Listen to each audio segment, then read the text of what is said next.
ಎಥಾಂಬುಟಾಲ್ hydrochloride ಏನಿದು?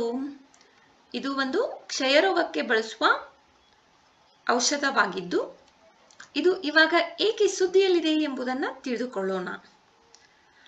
ಎಥಾಂಬುಟಾಲ್ hydrochloride ಒಂದು bacteria ವಿರೋಧಿ ಪ್ರಿಸ್ಕ್ರಿಪ್ಷನ್ ಔಷಧವಾಗಿದ್ದು ಕ್ಷಯರೋಗ ಚಿಕಿತ್ಸೆಗಾಗಿ ಬಳಸಲಾಗುತ್ತದೆ.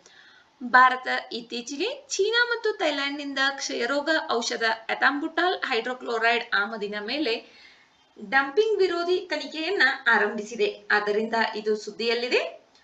ಎಥಾಂಬುಟಾಲ್ ಹೈಡ್ರೋಕ್ಲೋರೈಡ್ ಇದು ಸಂಶ್ಲೇಷಿತ ನೀರಿನಲ್ಲಿ ಕರಗುವ ಶಾಖಸ್ಥಿರ ಸಂಯುಕ್ತವಾಗಿದೆ. ಇದು ಎಂ ಕ್ಷಯರೋಗ ಸೇರಿದಂತೆ ಮೈಕೋಬ್ಯಾಕ್ಟೀರಿಯಂ ಕುಲದ ಸಕ್ರಿಯವಾಗಿ ಬೆಳೆಯುತ್ತಿರುವ ಸೂಕ್ಷ್ಮಜೀವಿಗಳ ವಿರುದ್ಧ ನಿರ್ದಿಷ್ಟವಾಗಿ ಪರಿಣಾಮಕಾರಿಯಾಗಿದೆ. ಇದನ್ನು ಶ್ವಾಸಕೋಶ ಮತ್ತು ಶ್ವಾಸಕೋಶದ ಹೊರಗಿನ ಕ್ಷಯರೋಗ ಎರಡನ್ನೂ ಎದುರಿಸಲು ಬಳಸಲಾಗುತ್ತದೆ.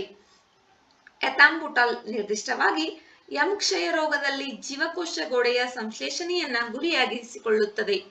ಮೈಕ್ರೋಬ್ಯಾಕ್ಟೀರಿಯಲ್ ಕೋಶ ಗೋಡೆಯ ಪ್ರಮುಖ ಅಂಶವಾದ ಆರ್ಬಿನೋಗ್ಯಾಲಕ್ಟಾನ್ ಪಾಲಿಮರೀಕರಣದೊಂದಿಗೆ ಹಸ್ತಕ್ಷೇಪ ಮಾಡುವ ಮೂಲಕ ಎಥಾಂಬುಟಾಲ್ ಬ್ಯಾಕ್ಟೀರಿಯಾದ ರಚನಾತ್ಮಕ ಸಮಗ್ರತೆಯನ್ನು ಅಡ್ಡಿಪಡಿಸುತ್ತದೆ. ಇದು ಅದರ ಸಾವಿಗೆ ಕಾರಣವಾಗುತ್ತದೆ. ಇದರ ವಿಶಿಷ್ಟ ಕ್ರಿಯೆಯು ವಿಧಾನವು ಸಂಯೋಜಿತ ಚಿಕಿತ್ಸೆಗಳಲ್ಲಿ ಮೂಲಭೂತವಾಗಿದೆ. ಅಲ್ಲಿ ಇದನ್ನು ಹೆಚ್ಚಾಗಿ ಪ್ರತಿರೋಧವನ್ನ ತಡೆಗಟ್ಟಲು ಮತ್ತು ಪರಿಣಾಮಕಾರಿತ್ವವನ್ನ ಹೆಚ್ಚಿಸಲು ಇತರ ಕ್ಷಯರೋಗ ವಿರೋಧಿ ಔಷಧಿಗಳೊಂದಿಗೆ ಬಳಸಲಾಗುತ್ತದೆ.